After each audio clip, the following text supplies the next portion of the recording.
जो पेनल्टीज़ हैं इसमें, ये ध्यान से सुनिएगा। देखिए, सारी अच्छी अच्छी बातें नहीं करने आए, थोड़ा सा यहाँ पे हम कान भी खींचने पड़ेंगे अब जो नहीं काम अच्छे से करता है। सो पेनल्टीज़ भी कुछ लगेंगे इसके ऊपर कि अगर काम ठीक से नहीं होता है तो उसके ऊपर मैं रिक्वेस्ट करूँगा, हमारे साथ श्री RVN श्रीनिवास सर हैं, डायरेक्टर UIDAI से, उनसे मैं रिक्वेस्ट करूँगा कि उसके बारे में आपको ब्रीफ करें। इनफैक्ट इसके बाद उनकी टीम भी है प्रॉपर जो आपको और जानकारी देंगे इसके बारे में। Sir please.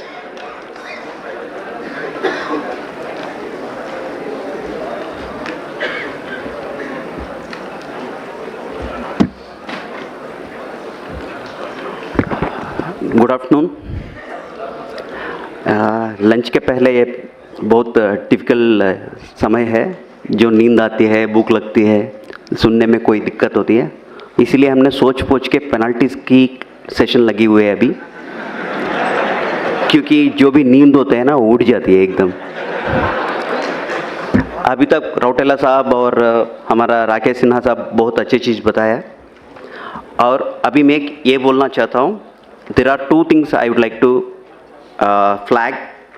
पहला क्या होता है कि ये डॉक्यूमेंट अपडेट प्रोजेक्ट में आप किसी प्रकार की स्टैंडर्ड सर्टिफिकेट मत लीजिए। Standard certificate is not accepted for document update project.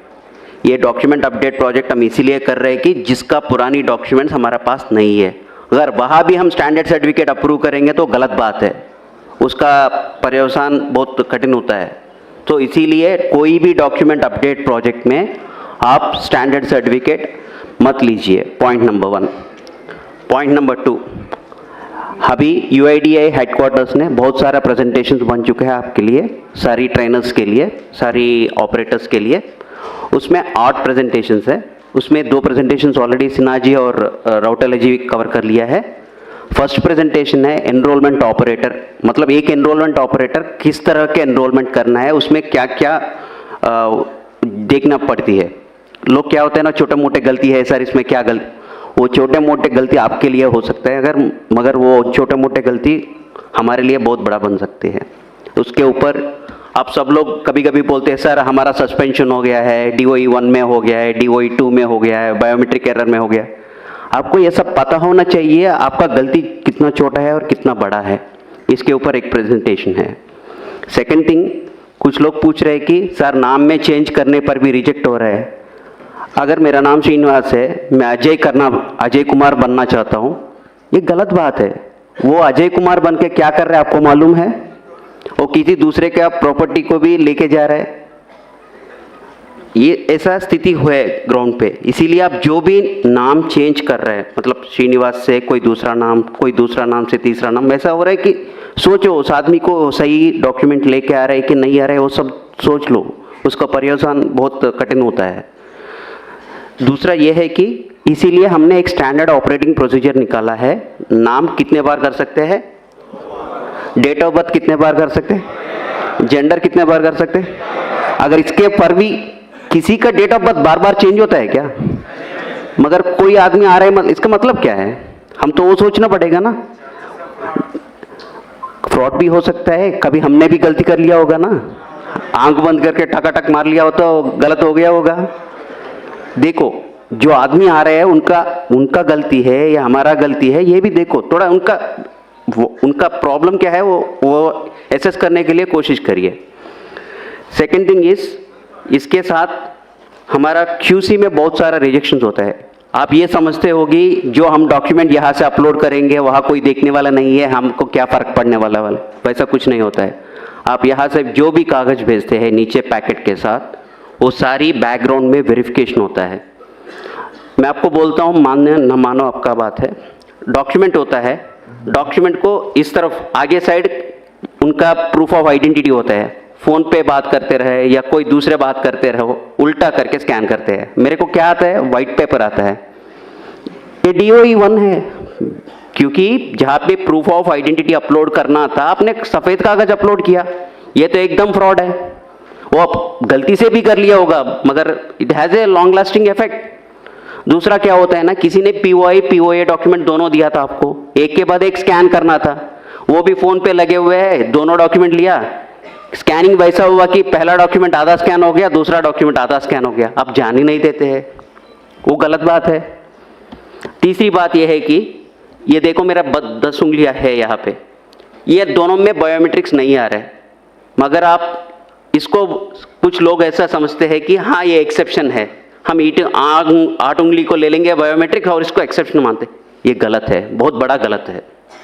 इसका 2 उंगली है यहाँ पे, इसका उंगली नहीं है, वो अलग सी बात है, ये एक्सेप्शन बनती है, मगर ये एक्सेप्शन नहीं बनती है। इसके लिए भी अलग सा तरीका है। अगर किसी का रेजिडेंट आपके पास आया, उनका 2 उंगली का बायोमेट्रिक्स नहीं आ रहा है, उसको कैप्चर करना है तो डेटा, उसका प्रोसेस ही अलग है। मगर क्या होता है ना, इसको एक्सेप्शन में डाल देते हैं। It is a fraud once again, क्योंकि वहाँ पे उंगली है, आप इसको एक्सेप्शन मान रहे हैं, कहाँ से एक्सेप्शन आ गया। ये है one more presentation on this particular aspect. इसके बाद क्या होता है, रौटेला साहब ने बताया था कि किसी ने वो आपको फ़ोन पे बोलता है अभी आधा घंटा में आप नहीं करेंगे तो आपका दुकान बंद हो जाएगी, आपका क्लाइंट बंद हो जाएगी। ये सब क्या होता है, आपको मैसेजेस आता है ना क्रेडिट कार्ड्स वगैरह वगैरह में, आगे आधा घंटा में बिजली का बिल नहीं भरेगा तो आपका बिजली काट जाएगी। वो सब फॉल्स है ना, मालूम है ना आप लोग सबको। वैसा ही आपका सिस्टम को कोई एक्सेस कर रहे हैं तो आप एक्सेस क्यों कर रहे हैं, ये गलत बात है, ये भी नहीं करना चाहिए। इसके ऊपर टेक्निकल एस्पेक्ट्स, मतलब जो चीज़ आप करना है, जो चीज़ नहीं करना है, इंफॉर्मेशन सिक्योरिटी गाइडलाइंस क्या है, उसके ऊपर एक प्रेजेंटेशन है।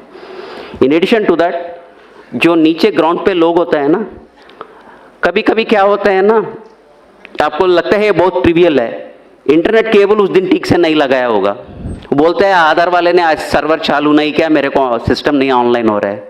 वैसा भी स्थिति है ग्राउंड पे।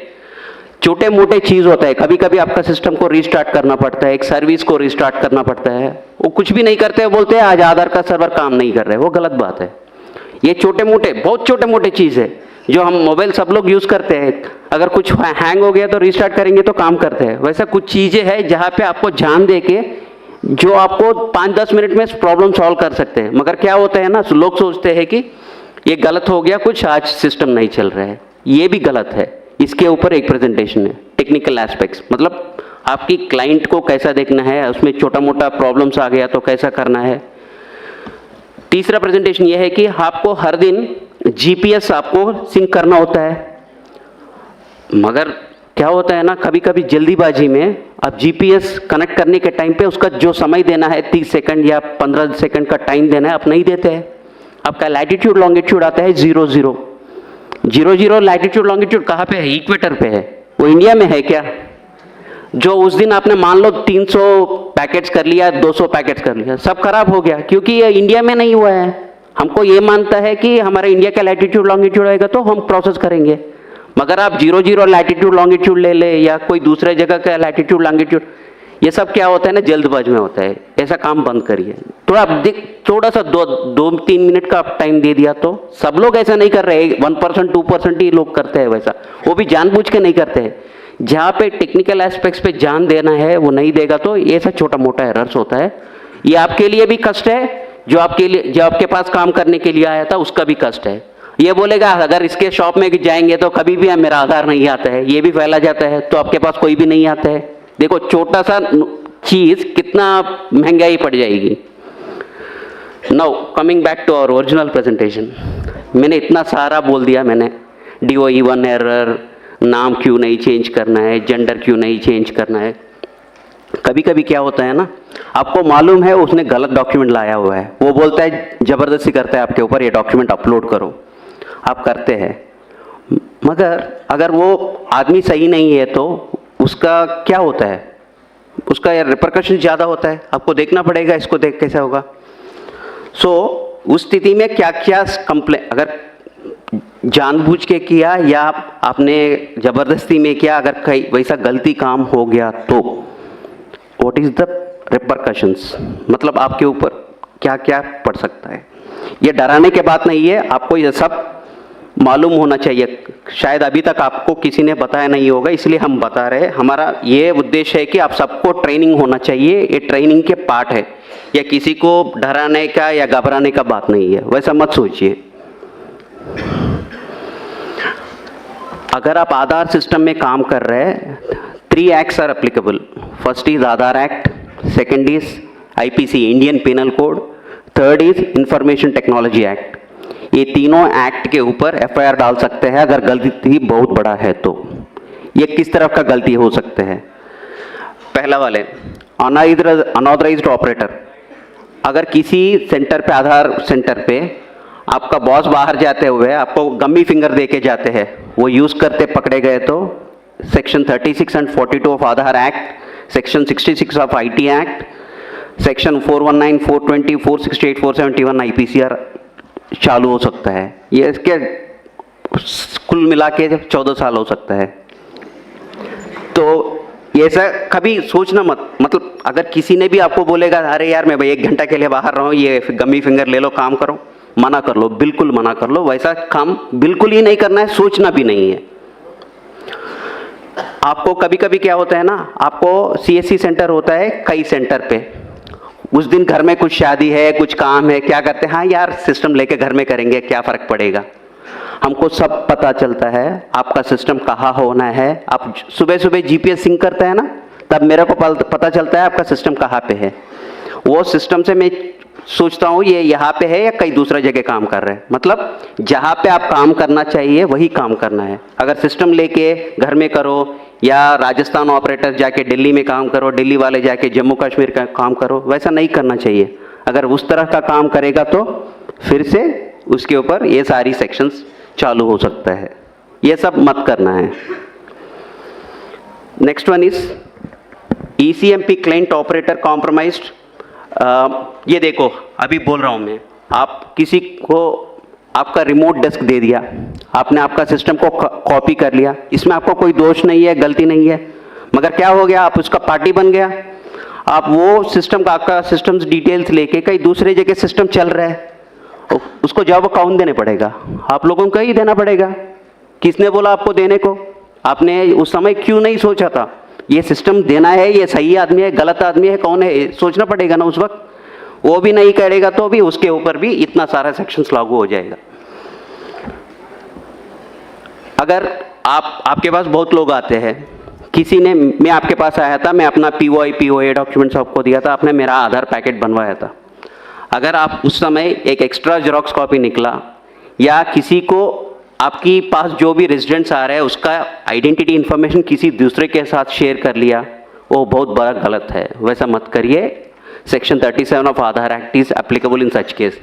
मतलब आपके पास कोई भी आ रहा है आदमी, उनका जो भी डिटेल्स है, वो पर्सनल डिटेल्स है या एड्रेस डिटेल है, जो कुछ भी है वो किसी के साथ नहीं शेयर करना है किसी भी स्थिति में।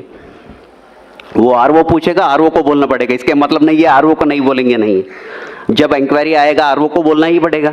मतलब आपस में किसी दूसरे के साथ वो किसी का डिटेल्स नहीं शेयर करना है।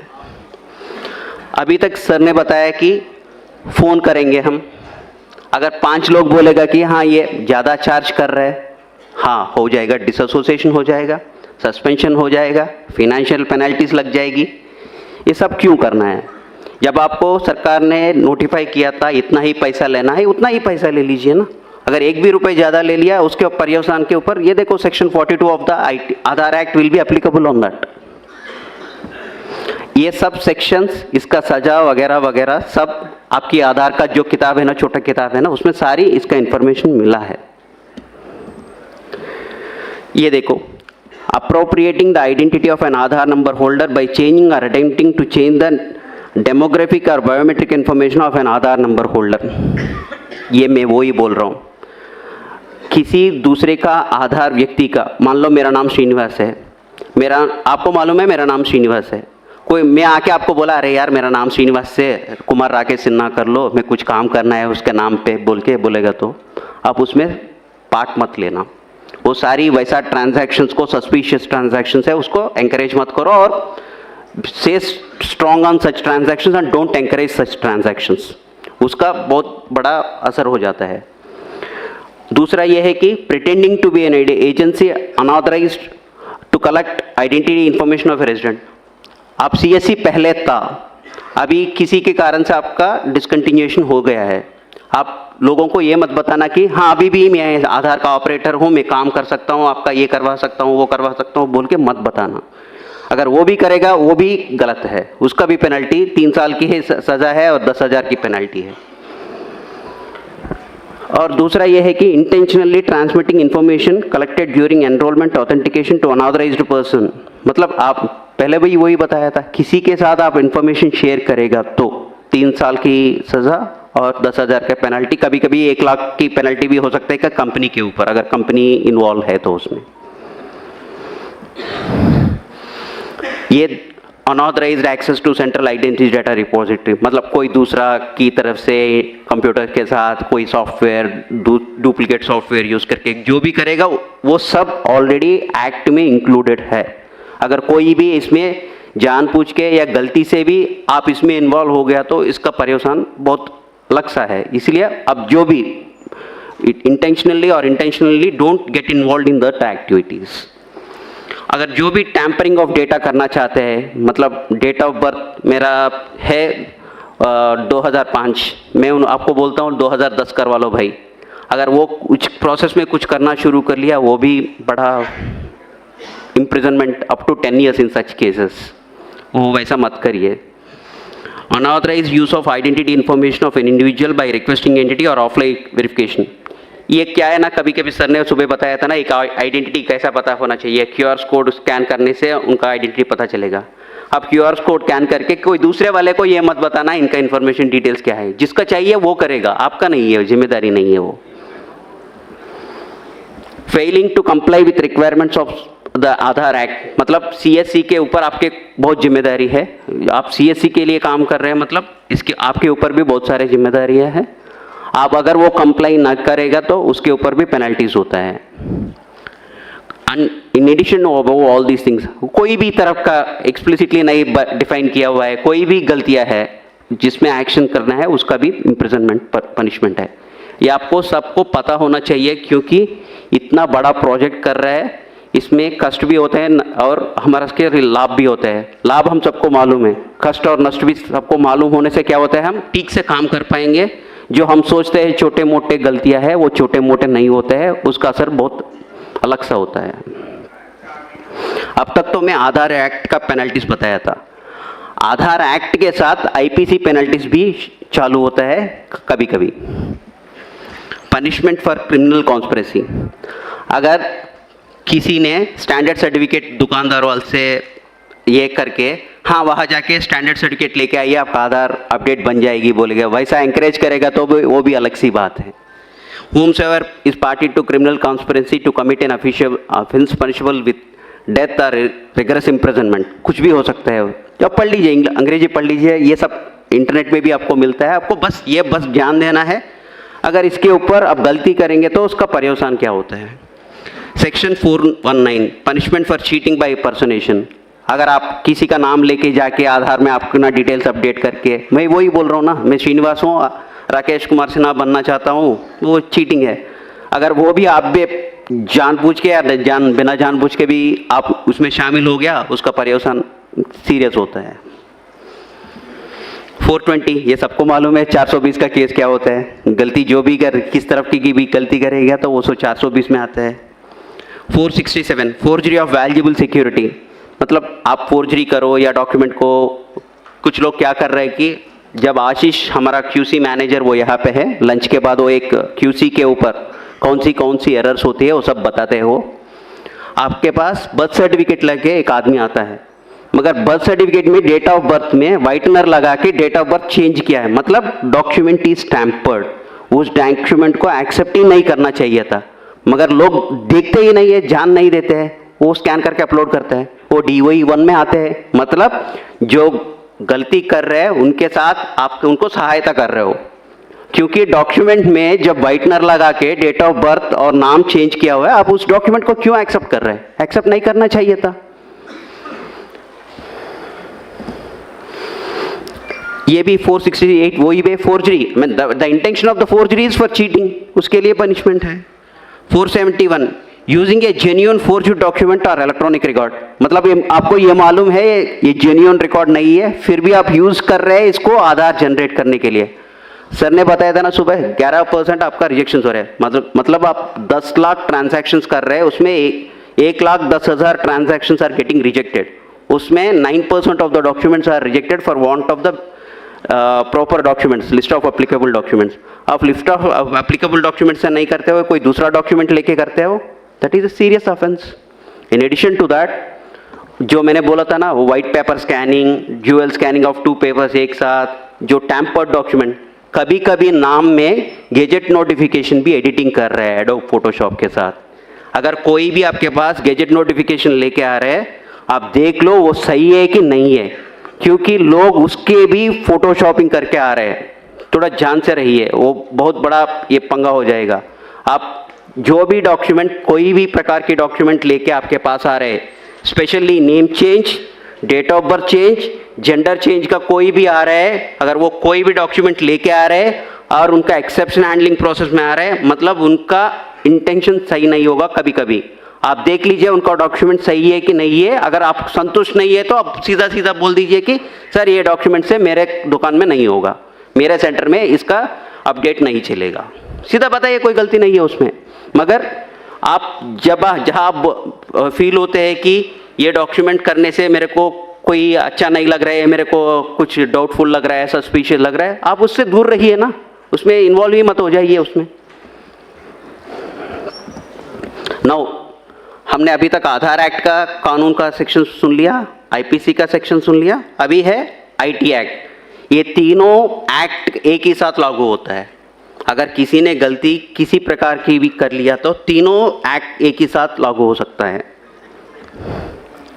Section 65, tampering with computer source document, मतलब वही है, कंप्यूटर में स्कैन करके अपलोड कर रहे हैं, वही है। सेक्शन 66, कंप्यूटर रिलेटेड ऑफेंसेस, ये वही है। कंप्यूटर के साथ अगर किसी ने डुप्लीकेट सॉफ्टवेयर बनाया, उसके ऊपर काम कर रहे हैं, वो भी एक सेक्शन है।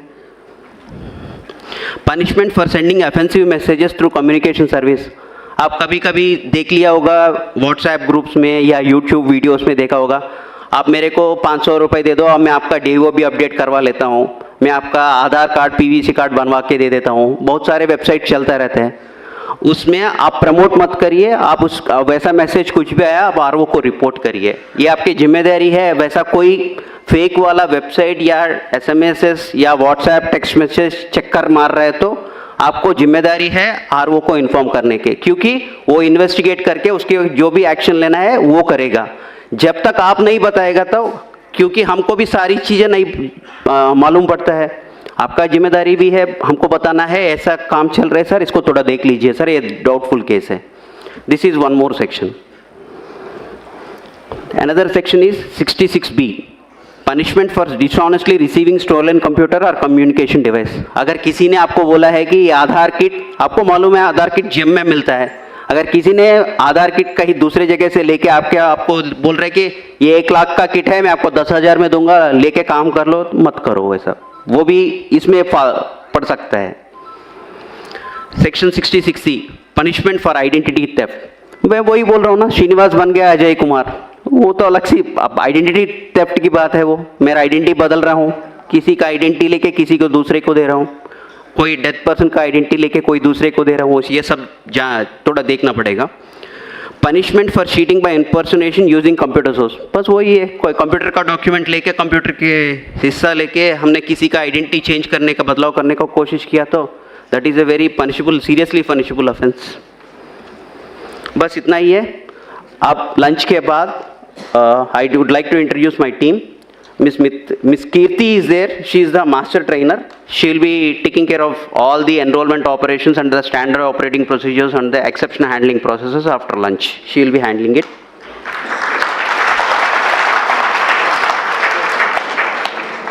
आशीष रंजन है, वो मेरा QC मैनेजर है। वो आपको DOE एरर क्या होता है, किस प्रकार की एरर होता है, आपने कौन सी गलतियां कर रहे हैं, मैं सब लोग नहीं कर रहे होंगे, 1-2 आदमी कर रहे होंगे, मगर गलतियां किस तरह का होता है, DOE एरर क्यों आता है, पहले बायोमेट्रिक एरर क्यों आता है, ये सब आपको एग्जाम्पल के साथ वो एक्सप्लेन करेगा, आशीष रंजन एक्सप्लेन करेगा।